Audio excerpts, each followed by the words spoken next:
Seperti apa kondisi terkini di RSUD Bandung Kiwari? Kami sudah terhubung dengan rekan kami Ervan David yang berada di lokasi. Ervan, apakah api sudah bisa dipadamkan?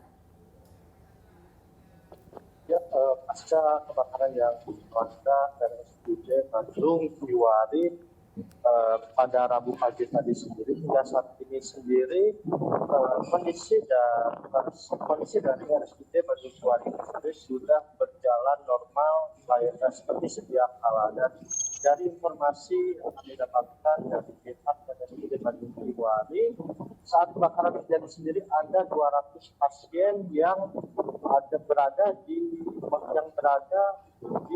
gedung Bandung RSUD Bandung Kiwari ini sendiri, dan tugas terpaksa harus mengevakuasi seluruh pasien ke luar gedung Bandung Kiwari ini sendiri. Serta ada 14 pasien yang terpaksa harus dirujuk ke rumah sakit lain akibat fasilitas yang tidak memadai saat kebakaran berlangsung. Dan hingga saat ini sendiri sudah tidak ada pasien yang ditempatkan di luar RSUD Bandung Kiwari ini sendiri, dikarenakan petugas pemadam kebakaran berhasil menjinakkan api yang ada di lantai 4 RSUD Bandung Kiwari selama 1 jam pasca terjadinya kebakaran di RSUD.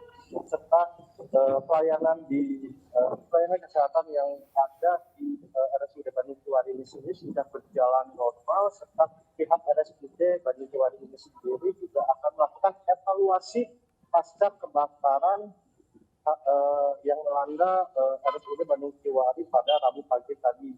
Hal ini disebabkan RSUD Bandung Kiwari ini sendiri sudah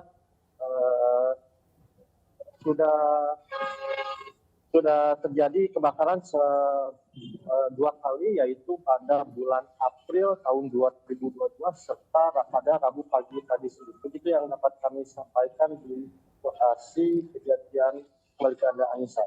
Baik, Ervan, disebutkan kebakaran disebabkan oleh alat steril yang terlalu panas, berarti ada human error di sana. Apakah sudah diselidiki? Ya, hingga saat ini sendiri kami belum mendapatkan konfirmasi secara lengkap dari pihak RSUD Bandung Kiwari. Namun pihak RSUD Bandung Kiwari sendiri membenarkan bahwa penyebab kebakaran ini sendiri disebabkan oleh alat pendingin atau sterilisasi udara yang mengalami overheat di ruang ICU lantai 4 RSUD Bandung Kiwari. Namun kita belum mendapatkan informasi apakah insiden ini diakibatkan oleh human error ataupun hal-hal lain. Itu aja. Baik, terima kasih Ervan David atas laporannya dari RSUD Bandung Kiwari, Bandung, Jawa Barat. Selamat bertugas kembali, Ervan. Pemirsa, Polda Metro Jaya akan menggelar rekonstruksi ulang kasus kecelakaan maut mahasiswa UI yang malah ditetapkan jadi tersangka pada Kamis besok. Polisi juga mengundang keluarga korban dalam rekonstruksi tersebut.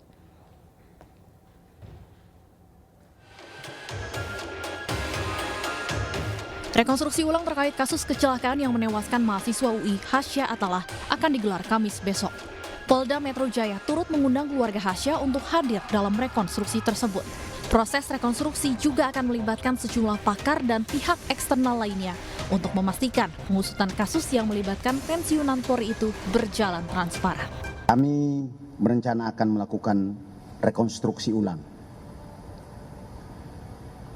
dengan melibatkan seluruh stakeholder dengan tujuan penanganan yang berjalan semakin transparan dan objektif.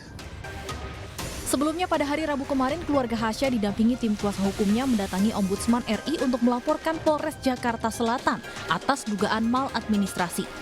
Keluarga juga melaporkan rumah sakit yang menangani visum Hasya karena dimintai pungutan sebesar 3 juta rupiah saat hendak mengambil hasil visum. Maladministrasi yang dilakukan pertama dilakukan di proses pemeriksaan baik dari tahap penyelidikan hingga penyidikan hingga SP3 yang dilakukan oleh Polres Jakarta Selatan, juga terkait bagaimana adanya pungutan yang dilakukan oleh pihak dari rumah sakit saat keluarga Hasya melakukan visum. Sebelumnya kasus mahasiswa UI yang meninggal dunia akibat kecelakaan namun ditetapkan sebagai tersangka menuai kritik. Adapun terduga pelaku yang menabrak korban adalah seorang pensiunan Polri berpangkat AKBP. Dari Jakarta, tim liputan iNews melaporkan. 6 anak buah Irjen Pol Teddy Minahasa yang terseret dalam bisnis narkoba menjalani sidang perdana di Pengadilan Negeri Jakarta Barat hari ini. Salah satu tersangka AKBP Dodi Prawira Negara selaku mantan Kapolres Bukit Tinggi juga ikuti sidang pada hari ini dengan dugaan menjadi tangan kanan Teddy Minahasa.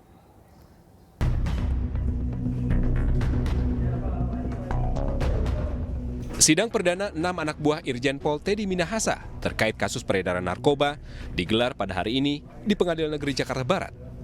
Salah satu tersangka yang disidang adalah ex-Kapolres Bukit Tinggi, AKBP Dodi Prawira Negara, selaku mantan anak buah Teddy Minahasa. Sidang Dodi digelar secara terbuka pada pukul 2 siang dengan agenda pembacaan dakwaan. Berawal pada tanggal 23 September 2022, sekitar pukul 17 waktu Indonesia Barat, saat terdakwa sedang berada di Kampung Bahari, Jakarta Utara.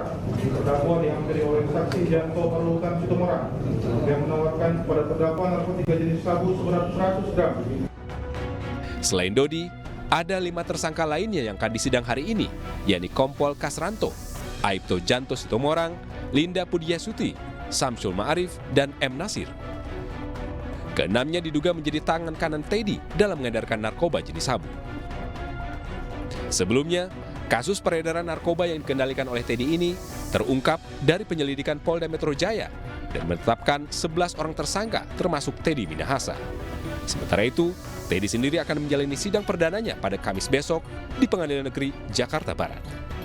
Dari Jakarta, Giselia Nurrahma, Khairuddin Sadusanto melaporkan. Pemirsa, Kapolri minta penyerang bus Persis Solo ditindak. Informasi selengkapnya akan kami hadirkan usai jeda.